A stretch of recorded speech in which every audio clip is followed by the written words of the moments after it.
Now I would invite the second speaker, Professor Shubhra Joshi, who has come from Mumbai. She is professor in the Department of Philosophy, University of Bombay, Mumbai.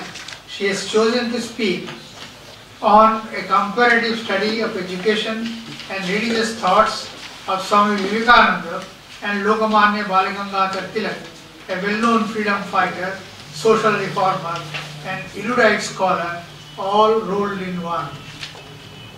I would now request the honored speaker to present her learned paper. Good afternoon, everybody. Respected Professor Sharma, learned audience. At the outset, I am extremely thankful to Professor Chakravarti and the organizers for giving me this opportunity. And also thankful for another reason. We think in a compartmentalized way.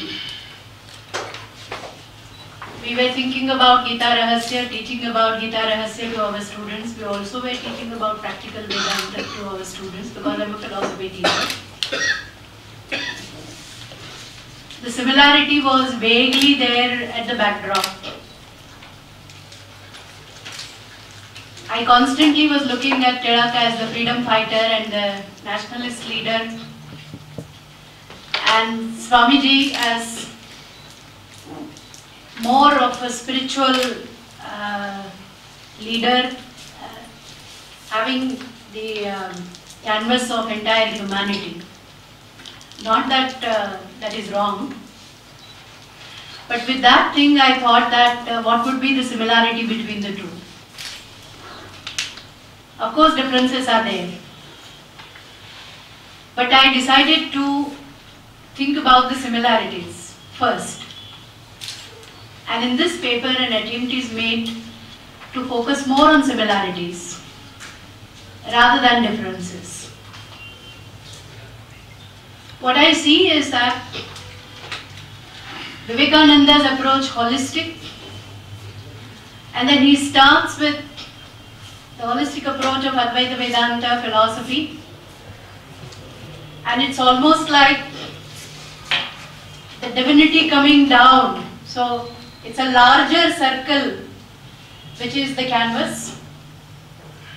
From that he tries to teach his people and also people of the world practical Vedanta and universal religion. And then I think from there he comes to more specific area of education and then the problems of his motherland. This is how I look at Vivekananda's canvas. Whereas if we look at the life and the works of Lokmanya Balagangadhar Tilak, in Maharashtra he is very popularly known as Lokmanya. Lokmanya is one who is deeply respected by people. He started with the particularities of education, formal education. So it was like a small beginning.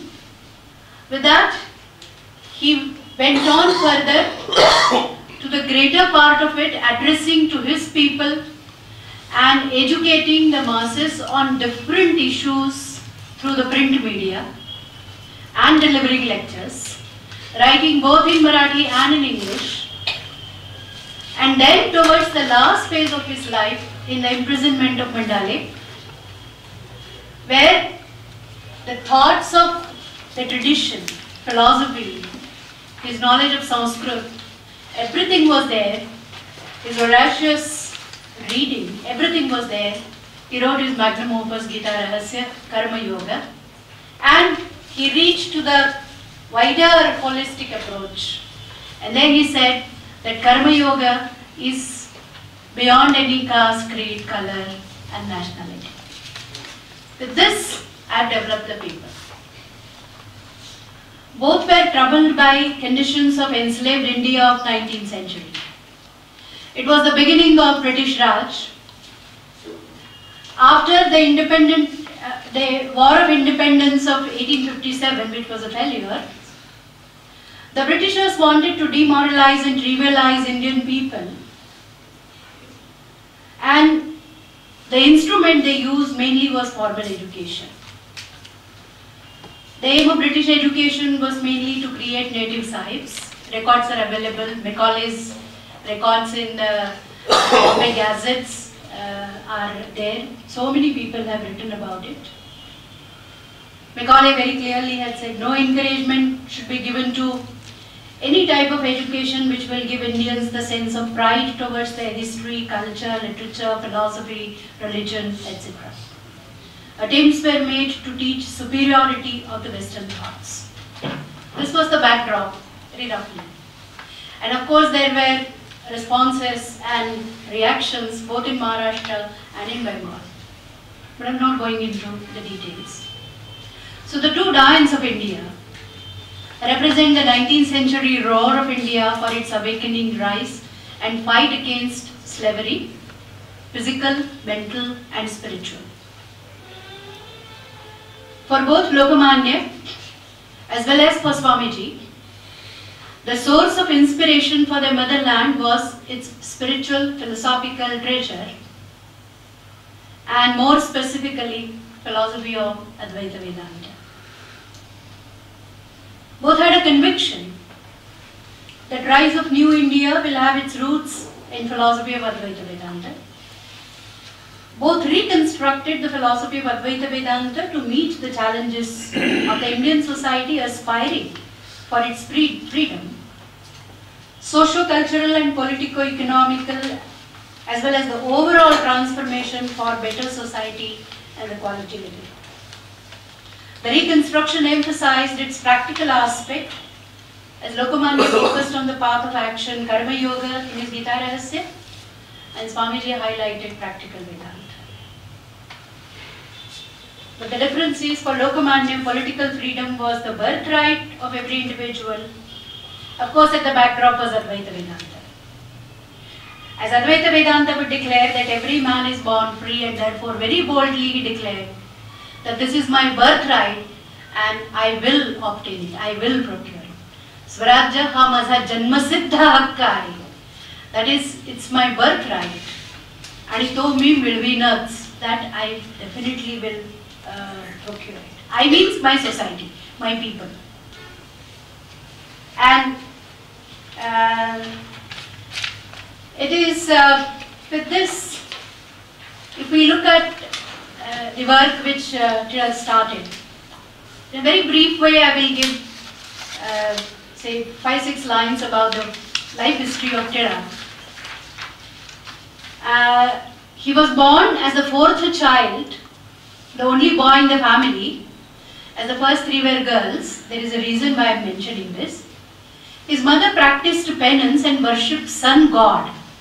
So there was some spiritual sadhana of the parents for the birth of this child. Because this was the question which kept on hampering me when I was looking at the comparison, that Swamiji was graced by Sri Ramakrishna Paramahamsa. In the life of Lokmanya, we never get any such reference where he was graced by any specific guru. But definitely there was this practice, and the child turned out to be as bright as sun. Right from the childhood, with all brilliance, sharp memory, special liking for mathematics, Sanskrit, and he was a very brilliant student throughout in the class. Brilliant in the sense he never was ranked, but he was not interested in the rank. And that he made it clear. He said, I want to know the subject, but not the rank.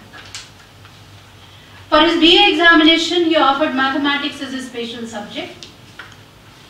And during his college days only, he decided to pay attention to improve his health. He was very weak and often suffered from illness. Soon he realized that if he wanted to do something for his country, for his people, then he has to acquire physical health. So 1 full year, he took drop from the college education, concentrated only on physical health. He built his health that later on he was imprisoned thrice. One, it was only for say 101 days. Second, for 18 months. And third was for 6.5 years. Throughout these imprisonments, and these imprisonments were not like he was never treated as a political prisoner. He was treated like ordinary prisoner. He was given very hard work. And he could survive all that because he was really physically fit, and that physical fitness he deliberately obtained. And he always encouraged the youth to be physically fit, and encouraged throughout Maharashtra in his writings to start activities which would make the young generation physically fit. So, with his determination, regular exercise, good diet, he became very healthy and energetic. After graduation in mathematics, he decided to join law and successfully completed the course, and that was mainly because he wanted to fight the British government through legal ways. And there was a tradition in Maharashtra that the legal fight, and the beginning was done by Justice Mahadev Govinda Ranade and many others. Of course, Justice Telang and many other people, many other leaders in Maharashtra. He realized that the education system introduced by the Britishers is very harmful, and unless this system is replaced by the nationalist education. This is the word Lokmanya is using again and again. And that's why I am using this word, nationalist education. Nationalist education. The degenerated condition of the country would not improve. He met Gopal Ganesh Agarkar, a friend having similar mindset and thinking in the initial stage. The writings of Vishnu Shastri Chapravarkar also inspired both of them to think further in the direction of nationalist education. Institutionalized education. Every one of them felt it necessary to educate the youth in particular and people at large in general to change the mindset in order to improve the socio-political condition of the then India. And therefore they started New English School to impart nationalist education for making patriotic young minds. And the declaration, Tilak made it very obvious when he gave an interview to Britain and India Weekly, where he said, I thought that goal of my life is to educate the youth. Hence, the beginning of my career, that is in 1980, started working in the field of education. I thought my people need real man-making education. This is a written interview record, real man-making education. I never thought of being a political leader. This is what the interview records.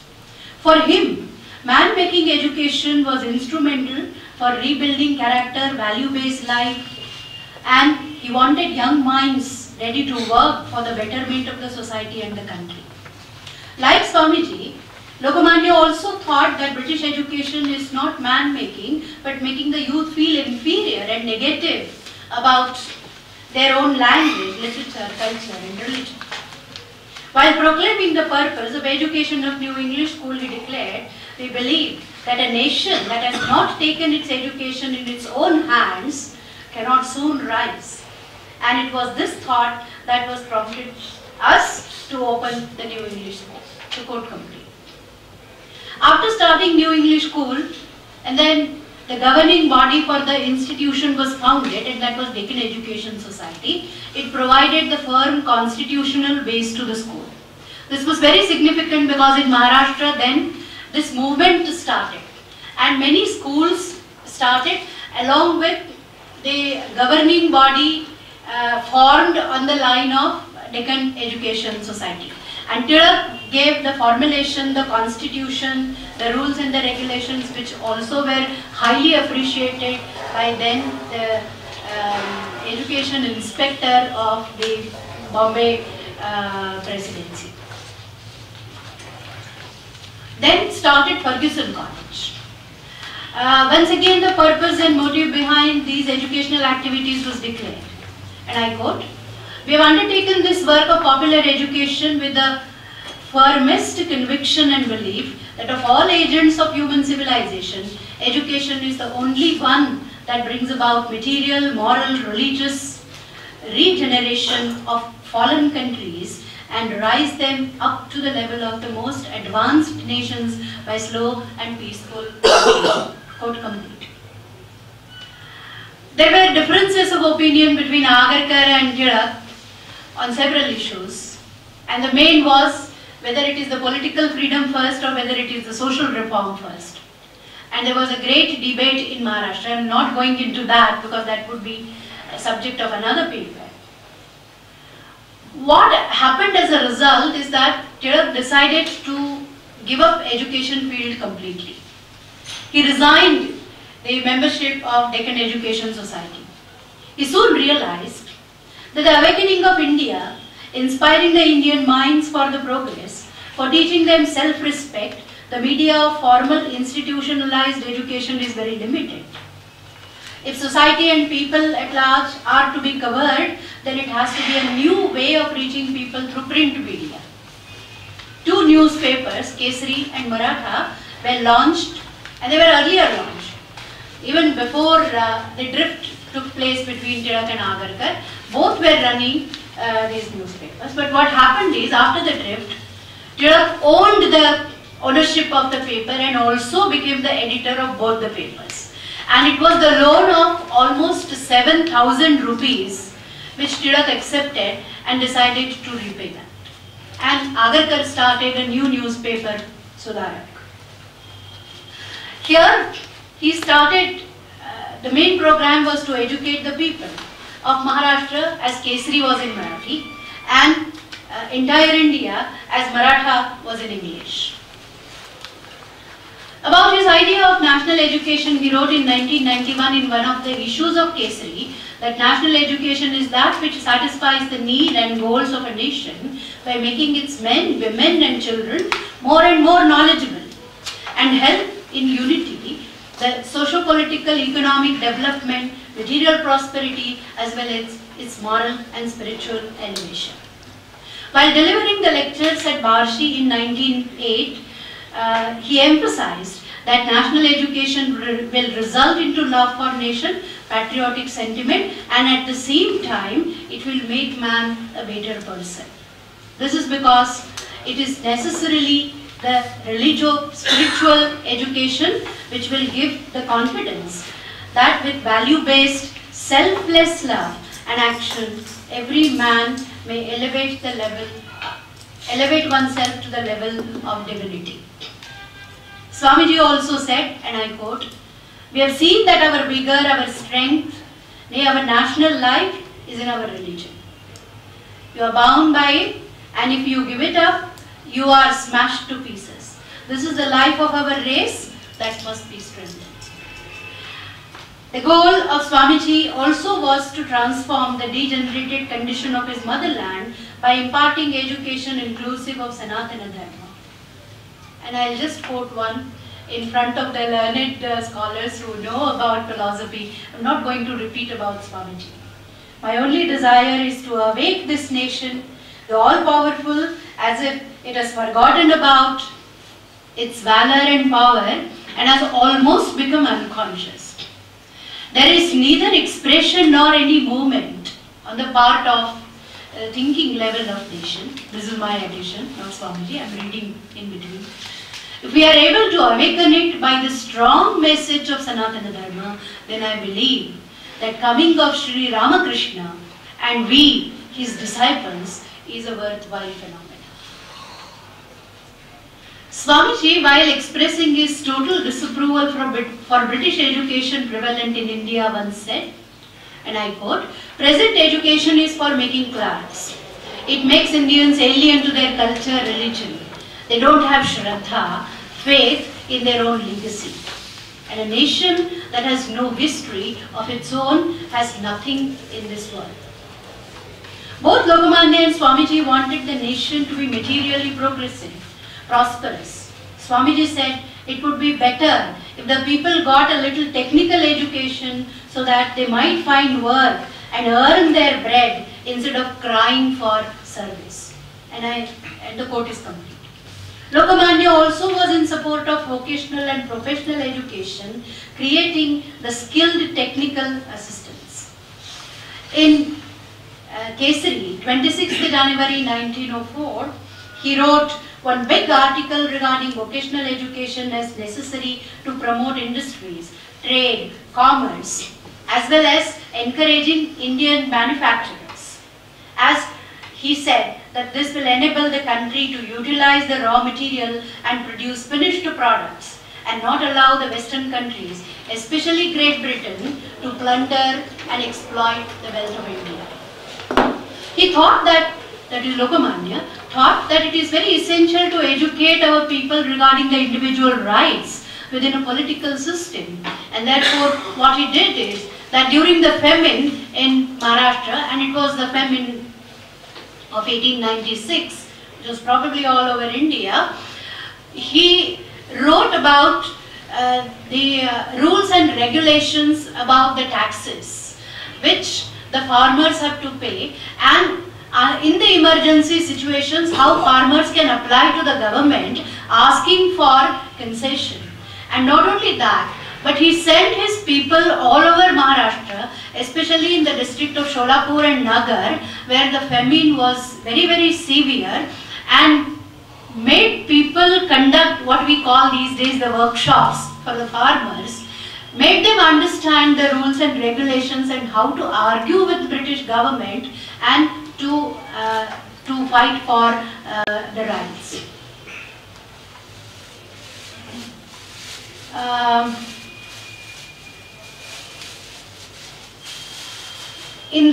He taught people to fight against tyranny and injustice. It may be illustrated by his movement of awakening people, what is very popularly known in Marathi as Loka Jagrati, through Kesari, against the partition of Bengal by Lord Curzon. And he wrote in Kesari extensively.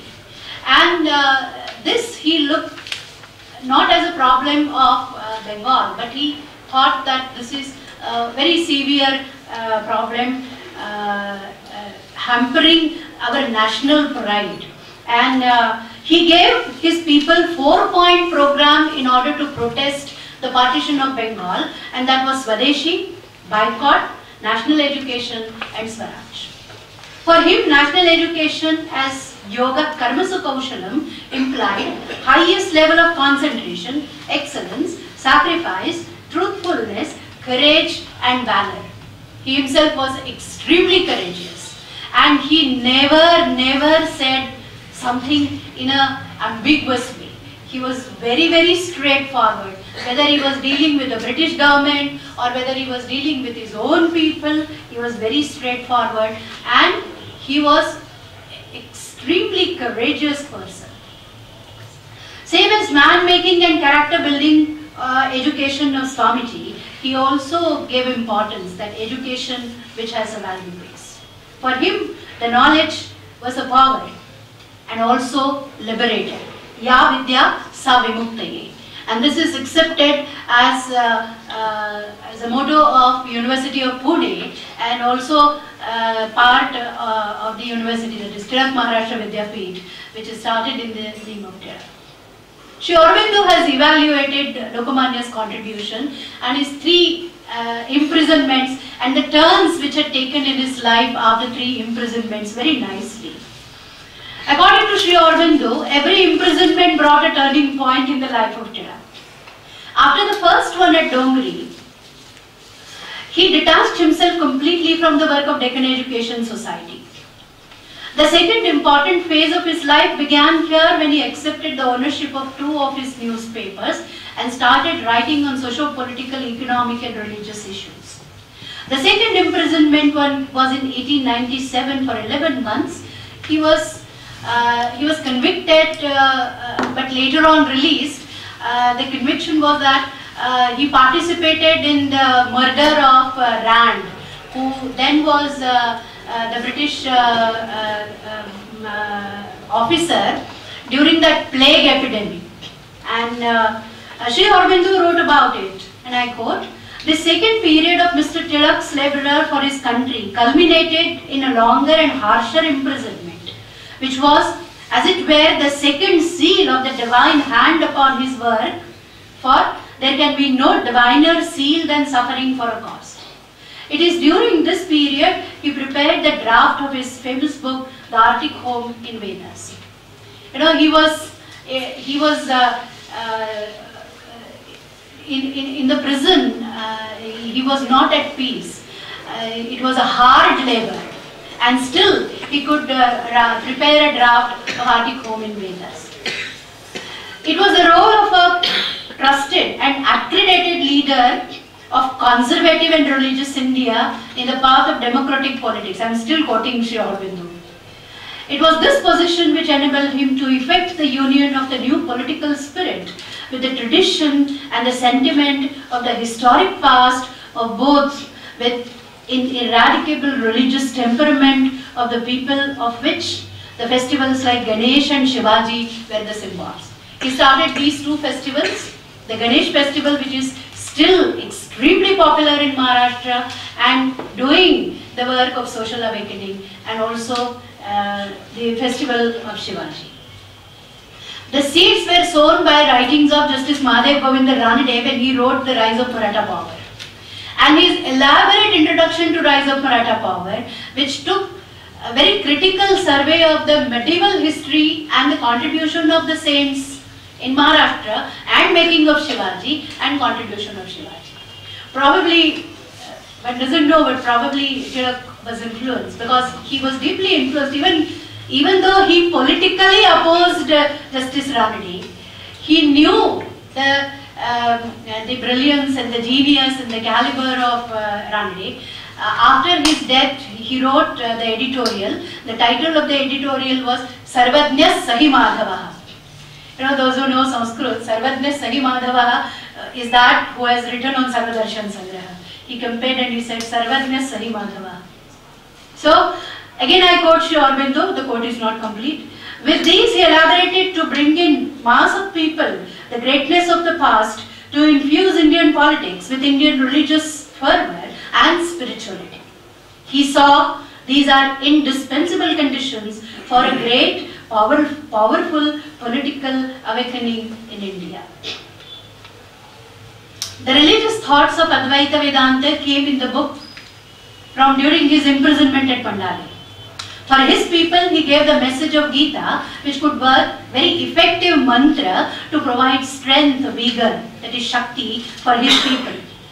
It was the message of Advaita telling people that we are born free and hence Swarajya is our birthright. And making Swarajya needed sacrifice, vairagya, action with excellence, concentration without ego, selfishness, given up negativity, and given up weakness. It needed people practicing Daivi Sampat and giving up the Asuri Sampat. It was the same message which Swamiji gave to his people, where he said, "Oh, you the sons of immortality, awake, arise, and stop not till the goal is reached." And this is a very favorite sentence of mine which I keep on repeating to my students. Uttishtata Jagrata Prapyavaran Negodita. Not only me, but probably the whole of India. If we put it into practice, really the transformation will not be away. You are the lions and not the sheep. You are the leaders of the world of tomorrow. For Swamiji, Vedanta was intensely practical. According to him, Vedanta teaches oneness. The practicality of Gita also teaches us intense activity in the midst of eternal calmness. And this is what Tilak practiced. In Mandale, he wrote Gita Rahasya. This was banned by the government when he came back. And people were very upset. He said, they may ban the book, but the whole text is in my mind, in my brain. I'll go to some calm, quiet place and I will rewrite it again. Don't worry. The government cannot ban my brain. You know, he was a yogi of that time. He also taught egolessness, sacrifice for service to poor. In Maharashtra, he always is known as Tela Tambolyanse Pudari. Teli Tambori means the common masses, the downtrodden. You know, the oilmen and the cobblers. And he was loved. Tilak Maharaj was loved by all these people. And when Gita Rahasya was published, the price of Gita Rahasya was just 1 anna. And within 2 days, 2,000 or more than 2,000 copies of Gita Rahasya were over. He wrote it in Marathi. If we look at the thoughts and works of both the great Suputras of Bharat Mata, there are interesting points as follows. Both were born with the divine grace and penance of their parents. Tilak's journey was from education to society and then to cosmos. He started with a formal institutionalized education, giving it up for the upliftment and entered into the socio-political domain, and then played a role of teacher of society or nation at large. And it is his Gita Rahasya which emphasized that the goal of real Swarajya, with R capital, is selfless, desireless action, doing one's duties. And this is again a very striking similarity between both Swamiji and Tilak, that the duty centricity, which is the message of Vedas, Upanishads, Bhagavad Gita, was proclaimed again and again and again. So, action, it is action rather than the theory. And this took him to the stage of Rishi, the teacher of teachers. Swamiji, by the grace of Sri Ramakrishna Paramahamsa, started his life and mission as a teacher of teachers. So the culmination of Tilak's life I see as teacher of teachers, whereas Swamiji's life began as teacher of teachers. And he knew that the message of philosophy is not only for the motherland but for the whole of world, but the whole of world includes motherland. And therefore, the religio-philosophical legacy of his motherland he always considered important. He then came down to the smaller domain and revealing the secrets of Dhyana Yoga, Karma Yoga, Bhakti Yoga and Raja Yoga, he told that education is to build a character, practice virtue, fulfill duties and obligations. What I see is that one who has accepted sannyasa, wearing the saffron, both outer way as well as the inner way. The other was not wearing a saffron outer, but inner way he was completely colored in saffron. And I'll just end with a small story. You know, after he came back from Mandali, and there he was a diabetic patient. He suffered a lot. He always was given a very thick bread in Mandali, and it was a curry which was mixed with onion. Being a Brahmin of a very orthodox family, and Tilak himself also was believer of orthodoxy, and that is the charge leveled against Tilak every now and then. He could not eat that curry. So what he used to do is, he used to soak that thick bread in water, make a paste of it and drink it for almost 6.5 years. He survived that way. When he came back, doctors advised him to eat sattu in order to control his diabetes. And every day he used to eat sattu. And his children asked him very curiously, "Are you not fed up with eating sattu every day?" And the answer was, "I eat to live. I eat to support my soul." You know, it's exactly like Upanishads, where Kapaya Shaunaka said that I begged for my soul and I was given the alms. He said, "For my soul, I eat." Others, they love eating and therefore they eat. How that inner mindset was of a sannyas. So I know that the differences are there. I'm not trying to say P is P. I know that P and Q are different. But what I see is that it is the philosophical legacy which played a very vital role in shaping these two personalities. And Tilak and Swamiji met. This I never knew. When this topic was given to me, I started searching. And then it was when they were traveling Pune, Bombay. And the colleagues who were accompanying Tilak, they were all pravrutti margi and for political leadership. They started teasing these monks. And Tilak did not appreciate that. And then he started conversing with Vivekananda. And what was the end result? He invited Vivekananda, and the record says that Swamiji stayed with Lokmanya for 1 full month in his house. Now, what happened during that meeting? Nothing, nobody knows. But, and then, not only this, but the records further say that Swamiji invited Tilak to visit Bengal. And then he said that we two together will work. But because of imprisonments and because of, its destiny, this did not happen. But I'm extremely thankful for the organizers that had you not suggested this topic, I would not have thought, and the way I enjoyed while doing this. My heartfelt thanks to you. Thank you very much. Thank you, Professor Joshi. Now it is open to discussion. Madam, a wonderful deliberation touched our heart. I think others will know more than me. Swamiji met Tilak, or Tilak, Lokmanya ji met Swamiji once more towards the end of some of his life. This was a Congress session. It was in 1896 when Tilak, Lokmanya Tilak came to Calcutta, and at that time he went to Belur to meet Swami Vivekananda. 1901. No, 1901. It was like just a few Swamiji months. was in America in 1996. 1901 Congress session.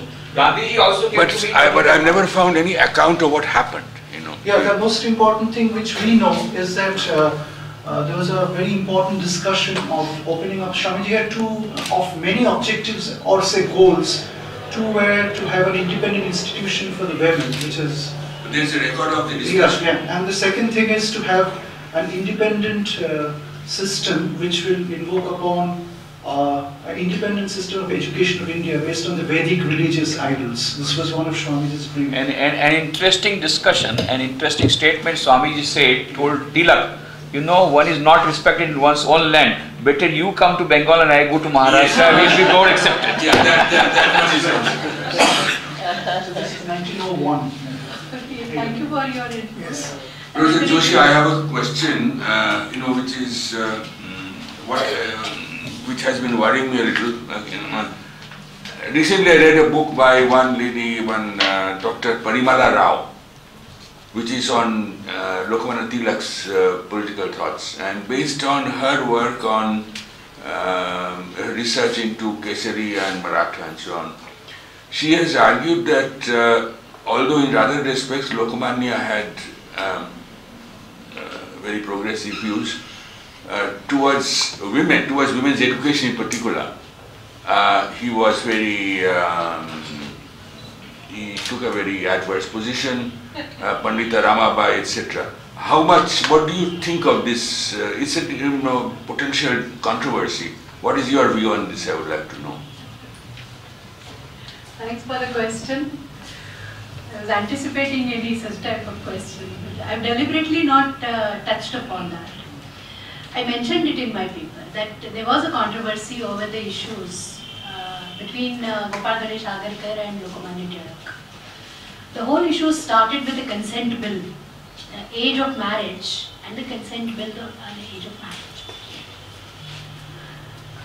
The age of marriage according to Dharma Shastra was 8 for a girl before reaching the puberty. And the Sudharaks, that is the the reformists, they were of the opinion that it should be raised and made 13. Now to this Tilak opposed. He opposed, and he was a very straightforward and would write with all that vigor. Probably that aroused sentiments in the society. He was very clear in his minds about two things. One is that the only goal and the focused goal should be becoming fit. He was not against all these reforms. He was not against women education or the increasing of the age limit of the marriage and all that. He never, and that he had said it in Kesari only. But what he said is, let us give a secondary preference to this. Instead of allowing the British government to interfere into our own domain. Now, there was a reason for that. The motto of the British government was not only social reform.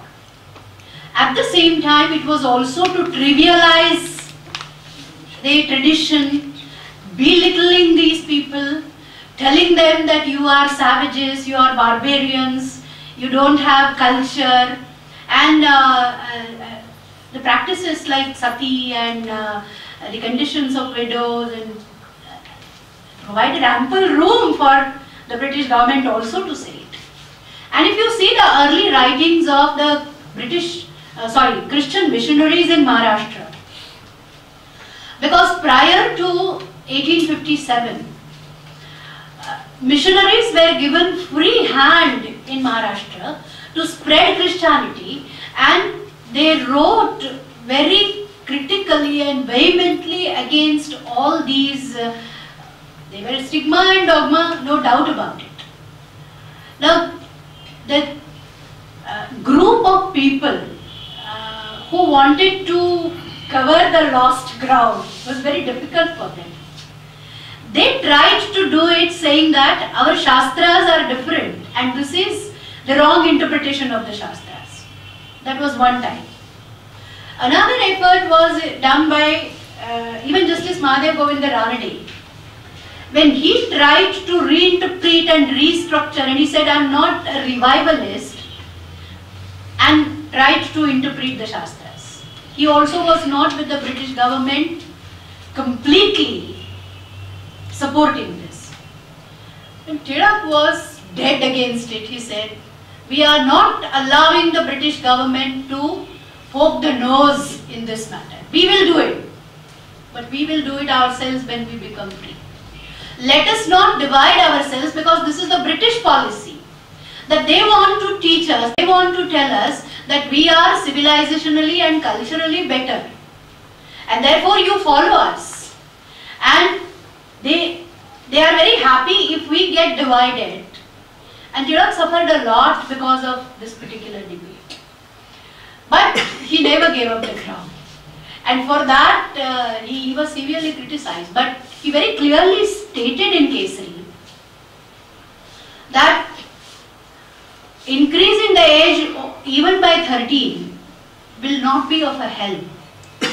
And instead of making a legislative change, and this is very important, which never is given in the forefront, he said, through education, let us change the mindset of the male folk of the society. What would you do if the husband at the age of 13 consumes the marriage and the poor girl suffers?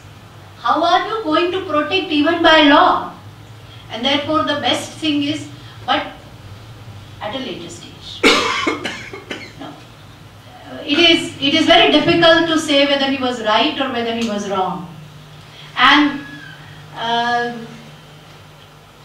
Agarkar, when he wrote against Tilak, now both knew how committed both are, and they never had any selfish motive. But the conviction was so much so that both opposed each other. So, historically, that was the case. Now, when we try to evaluate it from the social reform point of view, obviously it appears to us that Agarkar was absolutely right, because the condition of women was terrible all over India. And Agarkar in his Sudharak wrote one editorial where in Bengal, a girl called Phulumati died because her marriage was with a person at the age of 32, and at the age of 9 or 10, immediately after puberty, the marriage was consumed and she died immediately the day after marriage was consumed. And Agarkar wrote a very, very emotional editorial in Sudharak, which created tremendous arousal in Maharashtra and sentiment against Tilak. So that was there. Thank you very much. Please, now we are late. Otherwise I would have allowed you. We are late. Thank you very much for your illuminating paper. An interesting discussion that followed. I learned a lot.